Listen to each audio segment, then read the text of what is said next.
Iya, shalom Bapak Ibu Shalom. yang dikasihi Tuhan. Shalom. Ya, selamat malam Bapak Ibu yang hadir dalam Zoom meeting malam hari ini.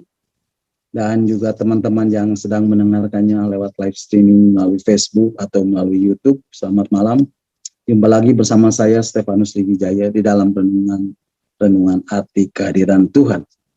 Kiranya kebaikan Tuhan, kemurahan Tuhan, pimpinan, penyertaan, pelindungan Tuhan selalu beserta dengan Bapak Ibu. Dari sekarang sampai selama-lamanya. Nah Bapak Ibu, tak bosan-bosannya saya mengatakan apa sih yang menjadi tujuan Tuhan menciptakan kita. Yaitu untuk menjadi penyembah-penyembah Tuhan. Dan Bapak Ibu bisa menyembah Tuhan ketika Bapak Ibu berada di dalam hadirat Tuhan. Ketika Bapak Ibu menghadirkan kehadiran, ketika Bapak Ibu menghadirkan hadirnya Tuhan di dalam kehidupan Bapak Ibu, saudara semuanya. Bapak Ibu, saya percaya hadirat Tuhan begitu luar biasa malam hari ini. Bukan saja di tempat saya, tetapi saya percaya di rumah Bapak Ibu masing-masing, di tempat di mana Bapak Ibu berada, hadirat Tuhan, lawatan Tuhan sama dimanapun Bapak Ibu berada. Karena Tuhan tidak bisa dibatasi oleh apapun juga. Hadirat Tuhan tidak dapat dibatasi oleh apapun juga. Dan dia bekerja dengan supranatural di dalam setiap pekerjaannya. Nah Bapak Ibu, malam hari ini kita akan kembali merenungkan bagian-bagian firman Tuhan tentang arti kehadiran Tuhan, bagian yang ke-70. Bapak Ibu bisa mendengarkan kembali renungan arti kehadiran Tuhan yang sudah saya sampaikan melalui link Facebook atau link YouTube yang sudah Pak Hein share lewat WhatsApp Discipleship at Zoom. Bapak Ibu, malam hari ini kita akan melanjutkan dan merenungkan kembali bagian-bagian firman Tuhan tentang arti kehadiran Tuhan bagian yang ke-70. Dan malam hari ini saya beri tema Heart of David Part 2. Bapak Ibu, Daud dikatakan di dalam Alkitab, a man after his own heart, a man after God's own heart, a man after my own heart, kata Tuhan. Itulah hatinya Daud. Nah Bapak Ibu, saya percaya kita semua pasti tahu dan kenal tokoh ini, bukan? Dan ceritanya pasti sudah tidak asing lagi. Tapi mari kita belajar dari kehidupan Daud ini, supaya kita pun boleh memiliki hati yang berkenan di hadapan Tuhan. Dan memiliki hati yang selalu rindu untuk menyembah Tuhan. Bapak Ibu siap diberkati malam hari ini? Boleh lambaikan tangan yang siap untuk diberkati. Haleluya, puji Tuhan. Nah Bapak Ibu, minggu yang lalu kita sudah melihat bagaimana respon hati Daud ketika Saul hendak membunuhnya. Dan Daud terus dikejar-kejar oleh Saul. Sampai pada titik terakhir, Daud menjadi buronan. Dan ketika Daud memiliki kesempatan untuk membunuh Saul, ketika ada kesempatan, Daud hanya memotong puncak jubah Saul. Bapak Ibu, kenapa Daud tidak membunuh Saul, tetapi hanya memotong puncak jubah Saul? Karena hatinya berdebat. Karena hati nuraninya terusik. Karena hati kecilnya menjadi gelisah. Bapak Ibu, dikatakan Daud itu merasa bersalah. Nah Bapak Ibu, di sini Tuhan menemukan hatinya Daud. Daud itu masih mencari perkenanan Tuhan. Daud masih mengejar perkenanan Tuhan. Bapak Ibu, biasanya di dalam situasi seperti itu, kebanyakan orang pasti langsung membunuhnya. Dan hati nuraninya menjadi tumpul. Kenapa tumpul Bapak Ibu? Karena berkali-kali Saul ingin membunuh Daud. Dan pasti Daud juga menjadi jengkel. Pasti Daud juga merasakan ada kebencian. Ingin membalas. Dan ketika ada kesempatan, dan Tuhan sendiri yang setting kesempatan itu, Bapak Ibu, artinya Tuhan sedang menguji Daud. Dan ternyata hatinya Daud itu ditemukan, hati nurani Daud itu masih tajam. Hati nuraninya tidak menjadi kebal dan tidak menjadi tumpul. Daud masih bisa membedakan mana yang baik dan yang jahat, dan mana yang salah dan yang benar. Bapak Ibu, jadi hati nuraninya itu masih menyala, Bapak Ibu. Masih on fire. Makanya Daud berkata seperti ini kepada orang-orang. Dijauhkan Tuhanlah kiranya daripadaku untuk melakukan hal yang demikian kepada Tuanku, kepada orang yang diurapi Tuhan, yakni menjamah dia, sebab dialah orang yang diurapi Tuhan. Bapak Ibu, Daud berkata, dijauhkan Tuhanlah kiranya daripadaku untuk melakukan hal yang demikian kepada Tuanku. Artinya dijauhkan Tuhanlah kiranya daripadaku untuk melakukan hal demikian kepada otoritas di atasku. Dijauhkan kiranya hal ini daripada aku, sebab ia adalah orang yang diurapi Tuhan. Dijauhkan kiranya tanganku menyamah dia, sebab dialah orang yang diurapi Tuhan. Bapak Ibu, Daud berkenan di hadapan Tuhan karena ia memiliki respon hati yang benar-benar terhadap Tuhan. Memiliki hati yang benar terhadap otoritas di atasnya. Dan ternyata Bapak Ibu, Daud tidak hanya cuma mendapatkan satu kali kesempatan untuk membunuh Saul. Di dalam pasal-pasal berikutnya, Bapak Ibu dapat menemukan bahwa ketika Saul itu berurang-urang mengejar Daud, suatu kali karena mereka kelelahan, akhirnya mereka tertidur dengan nyenyak. Saul tertidur dan di sebelahnya ada jenderalnya dan ada pasukan-pasukannya juga tertidur. Dan tombaknya Saul tertancap persis di sebelah kepalanya Saul. Lalu Daud dan orang-orangnya muncul. Dan Abisai, salah satu jenderalnya Daud, berkata kepada Daud, pada hari ini Allah telah menyerahkan musuhmu ke dalam tangan. Oleh sebab itu, izinkanlah kiranya aku menancapkan dia ke tanah dengan tombak ini. Dengan satu kali tikaman saja. Tidak usah 2 kali kutancapkan. Bapak Ibu, Abisai berkata ini adalah kesempatan untuk yang Tuhan berikan kepadamu. Ini adalah kesempatan buat engkau. Dan Tuhan telah menyerahkan musuhmu kepadamu. Tuhan telah menyerahkan Saul ke dalam tanganmu. Izinkan aku menancapkan tombak ini 1 kali saja. Dan engkau bisa menjadi raja. Tetapi Daud berkata kepada Abisai, jangan musnahkan dia. Sebab siapakah yang dapat menjamah orang yang diurapi Tuhan dan bebas dari hukuman? Bapak Ibu, Daud mencegah orang-orangnya untuk melakukan sesuatu kepada Saul. Dan Daud berkata, jangan jamah orang yang diurapi Tuhan. Nggak ada orang yang menjamah orang yang diurapi Tuhan dan luput dari hukuman. Kalau memang ia bersalah, Tuhan pasti akan turun tangan sendiri untuk membunuh Saul. Tetapi tidak akan lewat tangan kita. Bapak Ibu, itulah respon hatinya Daud. Bapak Ibu, Daud seharusnya bisa membunuh Saul dan langsung menjadi raja menggantikan Saul. Tapi dia tidak melakukan itu. Dan dia serahkan segala sesuatunya itu. Dan bukan dengan caranya sendiri. Bukan dengan pikirannya sendiri. Tapi Daud serahkan itu ke tangan Tuhan. Daud mencegah dirinya dan orang-orang untuk menjamah orang yang diurapi Tuhan. Bapak Ibu, Daud ini luar biasa Bapak Ibu. Daud itu nggak salah. Otoritasnya yang salah. Saul yang salah. Tapi Daud sama sekali tidak mau menjamah orang yang diurapi Tuhan. Bapak Ibu, itulah hatinya Daud. Dan itulah yang menjadikan Daud berkenan di hati Tuhan. Nah Bapak Ibu, ketika Daud dikejar-kejar Saul dan menjadi buronan Saul, Daud kehilangan segalanya. Pertama-tama, Daud menemui Samuel. Dan Samuel mengajaknya ke Nayot.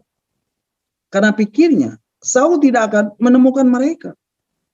Tetapi sekali lagi, seseorang memberitahukan Saul bahwa Daud itu lari ke Nayot dekat Rama.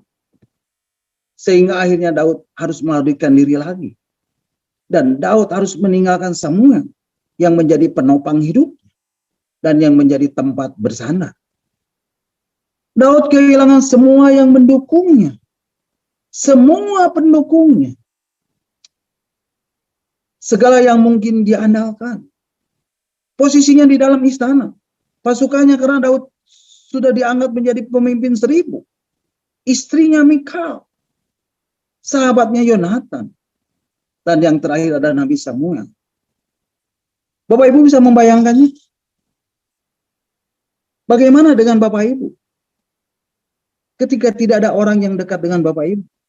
Orang tua, ayah, ibu, istri, anak, saudara, sahabat, teman. Tidak ada seorang pun yang dekat dengan Bapak Ibu di dalam hidup Bapak Ibu.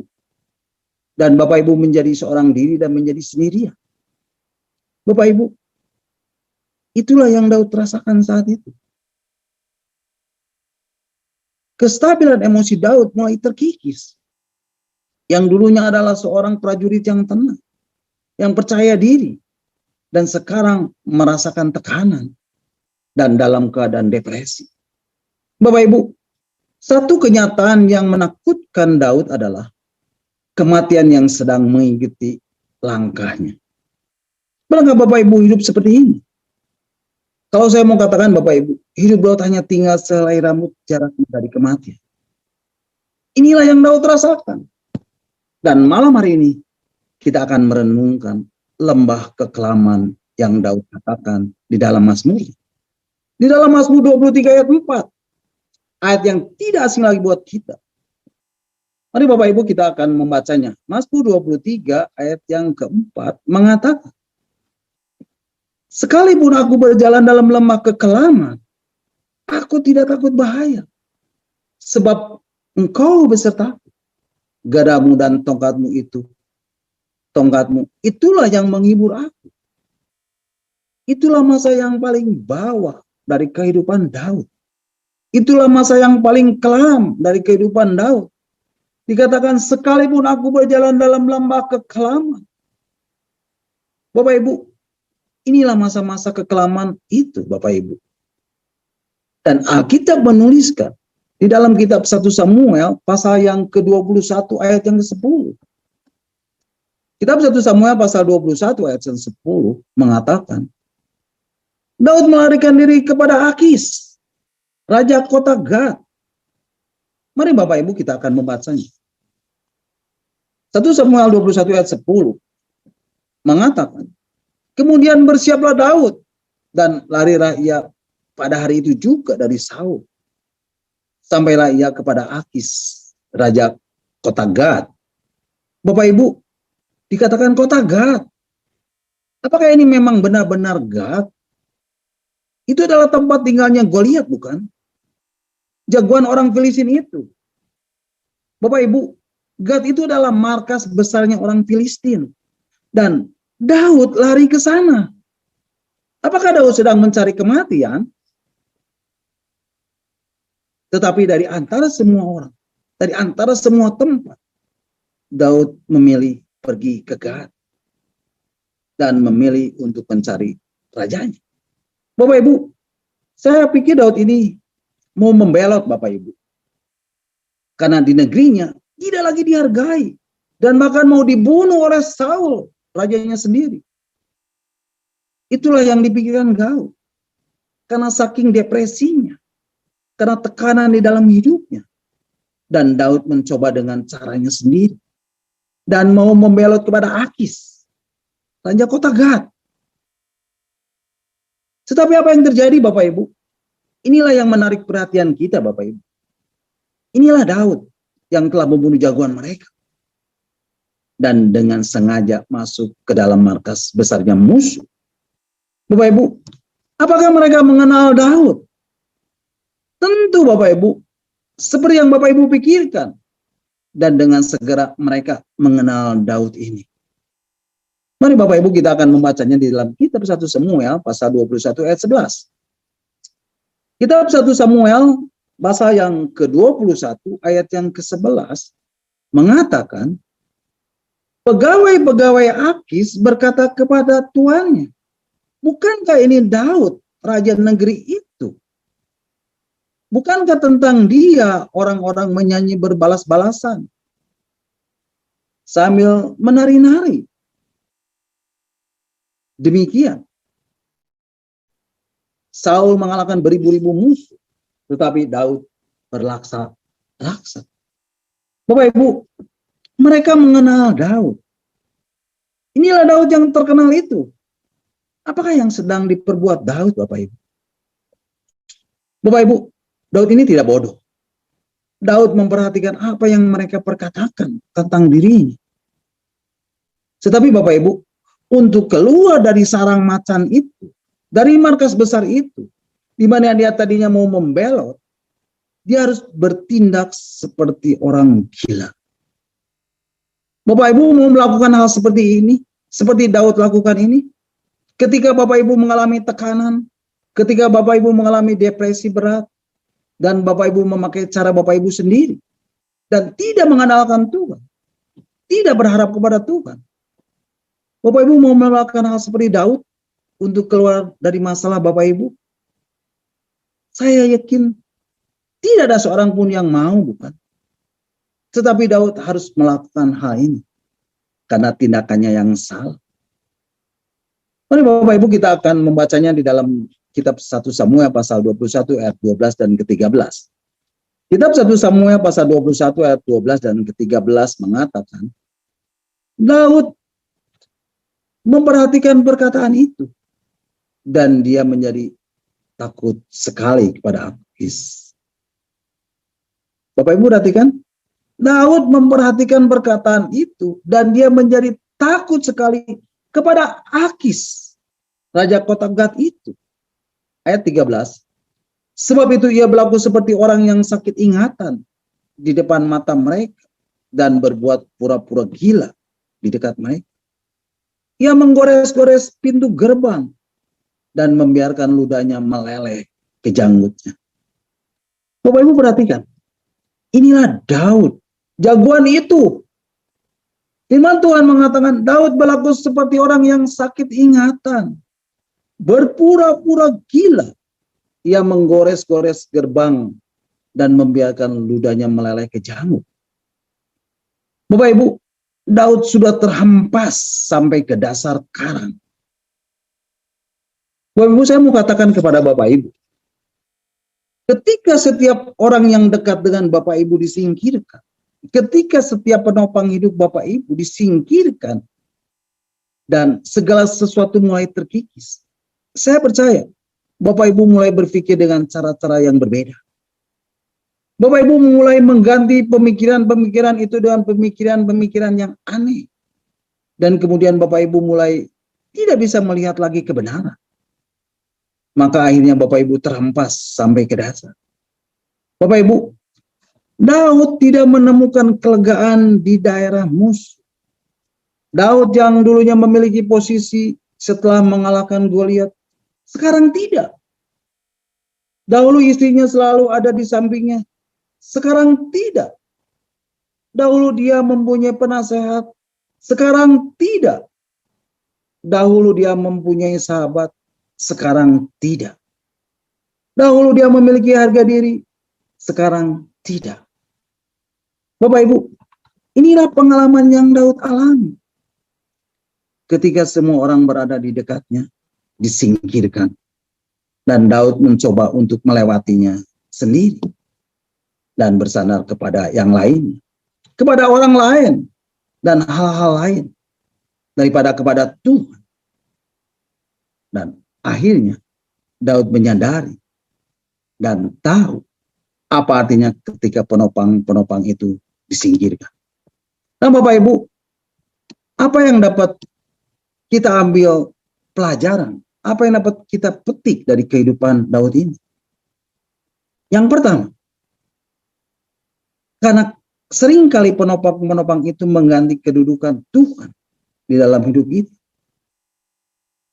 Tetapi firman Tuhan mengatakan di dalam kitab Yeremia pasal 17 ayat yang ke-5 dan 8. 5 sampai 8. Kitab Yeremia pasal 17 ayat 5 sampai 8. mengatakan. Ya, kita Yeremia pasal 17 ayat 5 sampai 8 mengatakan, beginilah firman Tuhan. Terkutuklah orang yang mengandalkan manusia, yang mengandalkan kekuatannya sendiri, dan yang hatinya menjauh daripada Tuhan. Ia akan seperti semak bulus di padang belantara. Ia tidak akan mengalami datangnya keadaan baik.